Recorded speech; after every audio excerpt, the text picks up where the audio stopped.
छाकर मित्रों का आज की इस प्रेस वार्ता में आप सबका मैं बहुत बहुत धन्यवाद करता हूं।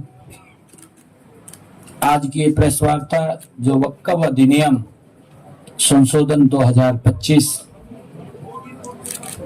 उसको लेकर के एक हमारे अल्पसंख्यक मोर्चा द्वारा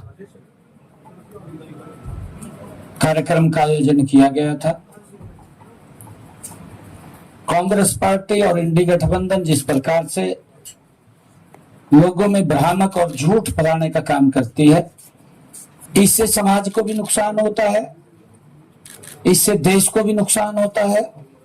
कार्यक्रम किया है हमारे जाकिर हुसैन जी, जो बहुत ही वरिष्ठ, जिनके पिताजी भी विधायक और मंत्री रहे हैं, और हमारे मेवात से ये बहुत ही वरिष्ठ वहां के नेता हैं, अभी वक्फ बोर्ड के हरियाणा के चेयरमैन भी हैं, और हमारे जान मोहम्मद जी जो जिला परिषद के हमारे मेवात से चेयरमैन हैं नूह के। आज इनके तत्वाधान में आज मुस्लिम समाज के सभी हमारे गणमान्य लोग यहाँ पर आए थे। आज उनके बारे में बैठ करके खुले मन से चर्चा हुई है कि कांग्रेस का तो इतिहास रहा है। मैंने एक शायद कहानी सुनाई थी कांग्रेस की, वो कहानी है रमलू वाली। हाँ, एक रमलू था, एक चक्की रानी आवानी थी,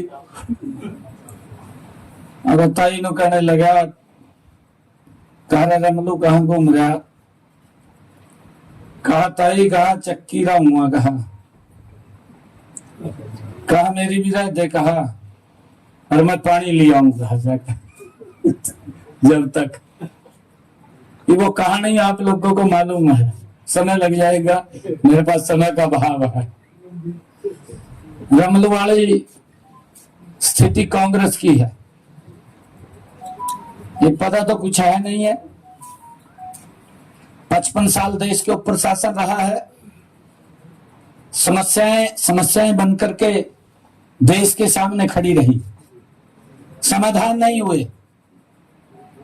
अगर ईमानदारी से उन समस्याओं का समाधान किया है तो ये भारत मां का लाल नरेंद्र मोदी है, उन्होंने किया है। पिछले 10 वर्षों में किया, एक एक समस्या का समाधान कर रहे हैं। जम्मू कश्मीर की समस्या कांग्रेस की देन थी, जिसका समाधान धारा 370 को समाप्त करके नरेंद्र मोदी जी ने किया है। बोडो की समस्या कांग्रेस की देन थी, जिसका समाधान भी नरेंद्र मोदी जी ने किया है। परंतु पीछे जनगणना को लेकर के अभी कल आदरणीय प्रधानमंत्री जी ने कैबिनेट के अंदर फैसला किया जाति जनगणना का। मैं आदरणीय प्रधानमंत्री जी का दिल से धन्यवाद करता हूं। और जब ही कैबिनेट के अंदर फैसला आया, ये फैसला लिया गया, राहुल गांधी एकदम बाज का प्रेस में बैठ गया और कहने लगा कि कहा तो मन ने कह रखा था। भाई तन्ने कह रखा था, अपना रिकॉर्ड भी चेक कर ले पहला। मैं आज थोड़ा सा आपको, जो राहुल गांधी और कांग्रेस पार्टी बोल रही है ना कि हमने इस बात को उठाया था,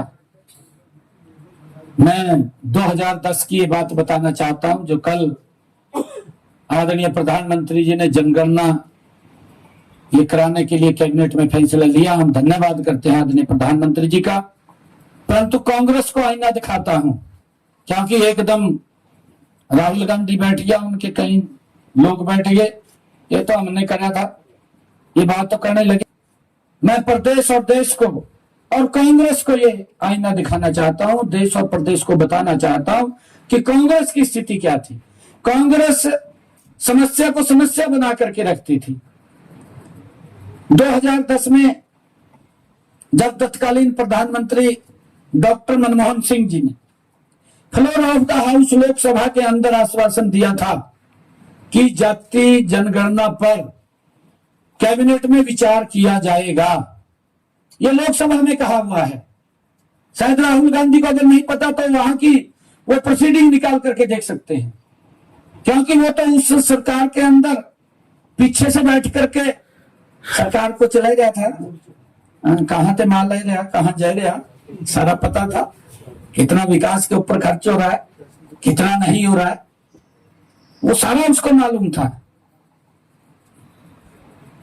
और ये भी कहा गया था कि कैबिनेट के अंदर आकर के एक मंत्रिमंडल समूह का भी गठन किया जाएगा। यह भी कहा गया था कि अधिकांश राजनीतिक दलों ने, जब उन्होंने ये floor of the house Manmohan Singh ने कहा, जिसमें अधिकांश राजनीतिक दलों ने जातिगत आधारित जनगणना की का समर्थन किया था, अपनी संतुष्टि दी थी। इस समूह में जो वो समूह बना था, उस समूह के अंदर केंद्रीय गृह मंत्री उस समय के पी चिदम्बरम भी शामिल थे। पी चिदम्बरम ने 2011 की जनगणना में जाति को शामिल करने का विरोध किया था कि जातियों की गिनती जनगणना में नहीं बल्कि अलग से कराई जाएगी। ये उनके वित्त मंत्री, गृह मंत्री ने कहा था उनके। और किस प्रकार की जनगणना हुई, कितनी जातियां बना दी गई, आपके सामने है। अगर किसी का गोत्र भी था उसको भी जाति में कन्वर्ट कर दिया। ये इस प्रकार का इनका सिस्टम रहा है। परंतु आदरणीय प्रधानमंत्री जी ने ये कल कैबिनेट में फैसला लिया कि हम जाति जनगणना कराएंगे, क्योंकि ये भी कांग्रेस की गलती है, उसका सुधार करेंगे। उसका सुधार, कांग्रेस की गलतियों का सुधार कर रहे हैं आदरणीय मोदी जी। मैं मोदी जी का दिल से धन्यवाद करता हूं, उनको बहुत बहुत साधुवाद देता हूं कि उन्होंने ये फैसला लिया है। आप सब जानते हैं कि जो वक्फ अधिनियम